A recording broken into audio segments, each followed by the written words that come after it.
UDF അധികാരത്തിൽ വന്നാൽ ആഭ്യന്തര വകുപ്പ് ഭരിക്കുന്നത് ജമാഅത്ത് ഇസ്ലാമി ആയിരിക്കും. വർഗീയ പ്രസ്താവനയാണ്. 42 കൊല്ലം ജമാഅത്ത് ഇസ്ലാമി CPMൻ്റെ കൂടെയായിരുന്നു. അന്ന് ഒരുപാട് കാലം CPM ഭരിച്ചിട്ടുണ്ട്. CPM ഭരിച്ച കാലത്ത് ജമാഅത്ത് ഇസ്ലാമി കൂടെയുള്ളപ്പോൾ ജമാഅത്ത് ഇസ്ലാമിയാണ് ആഭ്യന്തരം ഭരിച്ചത്. ആണെങ്കിൽ ഞങ്ങൾ ശ്രദ്ധിക്കാം. കുറിച്ച് മോശമായിട്ട് പറഞ്ഞിട്ടുണ്ടോ? അദ്ദേഹം എന്തെല്ലാം പറഞ്ഞിട്ടുണ്ട്?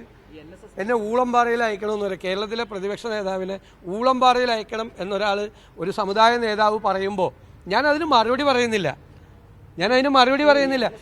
അപ്പോൾ ആരാണ് പറയുന്നത്? ഞാനാണോ പറഞ്ഞത്? ഞാൻ ഒരക്ഷരം അദ്ദേഹത്തെക്കുറിച്ച് മാത്രമല്ല, ഒരു സമുദായ നേതാക്കളെക്കുറിച്ചും മോശമായിട്ടോ വ്യക്തിപരമായിട്ടോ രാഷ്ട്രീയ നേതാക്കളെക്കുറിച്ചോ പറയാറില്ല. അവർ പറയുന്ന കാര്യങ്ങളിൽ അഭിപ്രായ വ്യത്യാസം പറയും. അത് പറയാതിരിക്കാൻ പറ്റില്ല. സെക്രട്ടറി പറഞ്ഞു താങ്കൾ വെള്ളാപ്പള്ളി നടേശൻ മുഖ്യമന്ത്രിയുടെ കാറിൽ പോയതിനെ വിമർശിക്കുന്നത് അത് ഒരു ചീപ്പായ ഒരു പരിപാടി. ഞാനല്ല വിമർശിച്ചു, എന്നെ കുറിച്ചല്ല പറഞ്ഞത്. കാറ് കയറിയതിനെ വിമർശിക്കുന്ന ആളുകളുണ്ട്. ഞാൻ പറഞ്ഞത് വെള്ളാപ്പള്ളി ഒരു വർഗീയ പരാമർശം നടത്തിയപ്പോൾ കേരളത്തിലെ മതേതരത്വം ഞാൻ വെള്ളാപ്പള്ളിയുടെ പേരും പറഞ്ഞില്ല ആ യോഗത്തിൽ, ആരാണെന്ന് എല്ലാവർക്കും മനസ്സിലാവും. നടത്തിയപ്പോൾ ആ ആൾക്ക് പിറ്റേ ആഴ്ച പോയി പൊന്നാടയിട്ടു മുഖ്യമന്ത്രി. എന്ത് മെസ്സേജാണ് കൊടുക്കണം? നിങ്ങൾ സിമ്പിളായിട്ട് ആലോചിച്ചു. ഭയങ്കരമായൊരു വർഗീയ പരാമർശം അദ്ദേഹം നടത്തി. ഞാൻ അതിനെതിർത്ത് അങ്ങനെ പറയരുതെന്നാണ് പറഞ്ഞത്. ഗുരു എന്താണ് പറഞ്ഞത് അതിന് വിരുദ്ധമായിട്ടാണ് പറയരുത്, അത് പറയരുതെന്ന് പറഞ്ഞു. ആ ആളെ പിറ്റേ ആഴ്ച പോയി പൊന്നാടയിട്ട് അങ്ങനെ പറയുന്ന ഒരാൾക്ക് മതേതരത്വത്തെക്കുറിച്ച് പ്രസംഗിക്കാൻ എൻ്റെ മുമ്പിലിരുന്ന് 1 മണിക്കൂർ മുഖ്യമന്ത്രി പ്രസംഗിക്കുകയാണ്. മതേതരത്വത്തെക്കുറിച്ച്, ഇടതുപക്ഷത്തിൻ്റെ സമീപനത്തെക്കുറിച്ച്. ഞാൻ പറഞ്ഞത് അത് പറയാനുള്ള അവകാശമില്ല. അങ്ങനെ ചെയ്യരുത്. മതേതരത്വത്തെപ്പറ്റി പ്രസംഗിക്കാൻ എളുപ്പമാണ് അല്ലേ?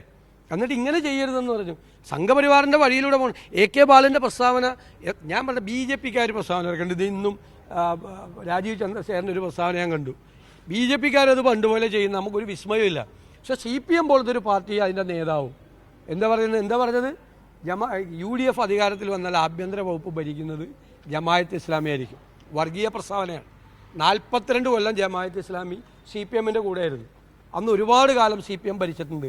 CPM ഭരിച്ച കാലത്ത് ജമാഅത്ത് ഇസ്ലാമി കൂടെയുള്ളപ്പോൾ ജമാഅത്ത് ഇസ്ലാമിയാണ് ആഭ്യന്തരം ഭരിച്ചത്. ആണെങ്കിൽ ഞങ്ങൾ ശ്രദ്ധിക്കാം. CPM ഭരിച്ച കാലത്തൊക്കെ ജമാഅത്ത് ഇസ്ലാമിയാണ് ആഭ്യന്തരം ഭരിച്ചതെങ്കിൽ ഞങ്ങൾ അധികാരത്തിൽ വരുമ്പോൾ ഞങ്ങൾ തീർച്ചയായിട്ടും ശ്രദ്ധിക്കാം. ഹിന്ദു ഐക്യവേദി നേതാവ് RV ബാബു അങ്ങേക്കെതിരെ പറഞ്ഞിട്ടുണ്ടായിരുന്നു. 2001-2006 അങ്ങ് സംഘപരിവാർ സഹായം തേടിയിരുന്നു എന്നാണ് അദ്ദേഹം പറഞ്ഞത്. പിന്നീട് അദ്ദേഹം ആവർത്തിച്ച് ചില ചിത്രങ്ങളും പുറത്തുവിടുകയൊക്കെ ചെയ്തു. ഇത് കൈരളിക്ക് വേണ്ടിയിട്ടാണ് ചോദിക്കുന്നത്. ആ സംഘപരിവാർ സഹായം എന്തിനാണ് ഇവിടെ പറയൂര്? ഇവിടെ ഉണ്ടായില്ലല്ലോ അവരിവിടെ ഉണ്ടായില്ലല്ലോ. അവർക്കിവിടെ വോട്ട് പോലും ഇല്ലല്ലോ, ഉണ്ടായില്ലല്ലോ. ഞാനൊക്കെ നല്ല മാർജിനിലാണ് ജയിക്കുന്നത് എല്ലാ പ്രാവശ്യവും. ഏതെങ്കിലും ഹിന്ദു ഐക്യവേദിയുടെ നേതാവ് എനിക്ക് അനുകൂലമായിട്ട് പറയുമോ? കാരണം ഞാൻ വർഗീയതയ്ക്കെതിരായി കടുത്ത സ്റ്റാൻഡ് എടുക്കുന്ന ആളാണ്. ഇപ്പോൾ CPM പറയണത് ഇതാണ്, ഈ വാചകമാണ് പറയുന്നത്. BJP പറയണത് എന്താ? BJP പറയുന്നത് ഞാൻ ഹിന്ദു വിരുദ്ധനാണെന്നാണ് പറയുന്നത്. ഹിന്ദു വിരുദ്ധനാണെന്ന് 2 വോട്ടും എനിക്ക് BJP BDJ സ്ഥാനാർത്ഥിയെ നിർത്താതെ ആ വോട്ട് മുഴുവൻ രണ്ടാമത് വരുന്ന, അതായത് LDF സ്ഥാനാർത്ഥിക്ക് മറിച്ചു കൊടുക്കണമെന്ന് പറയുന്നത്. ഇതിൽ ഏതാണ് വിശ്വസിക്കേണ്ടത്? ഇതാണ് വർഗീയതയ്ക്കെതിരായ നിലപാട്. സെക്യുലർ പൊസിഷനിങ് ആണ്. ഒരു വെള്ളവും ചേർക്കില്ല. ഞാൻ പറഞ്ഞല്ലോ, തെരഞ്ഞെടുപ്പിൽ തോറ്റാലും സാരമില്ല. തെരഞ്ഞെടുപ്പിൽ ഞാൻ 2016 ഇത് നേരിട്ട ആളാണ് ഇവിടെ.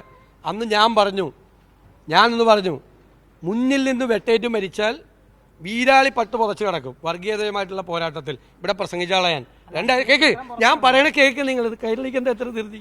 2016 ഈ പറവൂരിൽ നിന്ന് ഞാൻ പ്രസംഗിച്ച ആളാണ്. എനിക്കെതിരായി വർഗീയ ശക്തികളെല്ലാം ഒന്നുചേർന്നു എന്നെ തോൽപ്പിക്കാൻ. ഞാൻ പറഞ്ഞു, വർഗീയതയുമായി കോംപ്രമൈസ് ഇല്ല. വർഗീയതയുമായി നേരിട്ട് ഏറ്റുമുട്ടി മരിച്ചു കിടന്നാലും വീരാളിപ്പട്ട് പുറച്ച് കിടക്കും, പുറകിൽ നിന്ന് വെട്ടേറ്റ് മരിക്കില്ല എന്ന്. അതായത് ഞാൻ ഓടൂല, വർഗീയതയുമായി പോരാടുമ്പോൾ ഓടൂല, പുറകിലേക്ക് ഓടൂല എന്ന് പരസ്യമായി പ്രസംഗിച്ചിട്ട് എന്നെ തോൽപ്പിക്കാൻ വന്ന വർഗീയ ശക്തികൾക്കെല്ലാം ഈ പറവൂരിലെ ജനത 20,000 വോട്ടിൻ്റെ ഭൂരിപക്ഷം തന്ന് എന്നെ വിജയിപ്പിച്ച. പറവൂരിൽ 20,000 എന്ന് പറഞ്ഞാൽ ഒന്ന് കണക്ക് പാർട്ടിക്കാരോട് ചോദിക്കുക, കൈരളിക്കാരൻ പോയി. ഞാൻ വെള്ളാപ്പള്ളിയൊന്നും ലക്ഷ്യം വെച്ചില്ല, ഞാൻ വർഗീയതയാണ് ലക്ഷ്യം വെച്ചത്. അതെനിക്കറിയത്തില്ല. അദ്ദേഹം പണ്ടും എനിക്കെതിരായി സംസാരിച്ചിട്ടുണ്ട്. അതെനിക്കറിയത്തില്ല. ഞാൻ വർഗീയവാദി എന്നൊന്നും പറഞ്ഞിട്ടില്ല. ഞാൻ പറഞ്ഞു വർഗീയത പറയരുത്. നിങ്ങൾ വർഗീയത പറഞ്ഞില്ലേ, പച്ചയ്ക്ക് വർഗീയത പറഞ്ഞില്ലേ, അത് പറയരുത്. അത് ആര് പറഞ്ഞാലും പറയും. നിങ്ങൾ എൻ്റെ ചരിത്രം പരിശോധിച്ചു, ഞാൻ ആര് പറഞ്ഞാലും ഞാനത് പരിശോധിച്ചിട്ടുണ്ട്.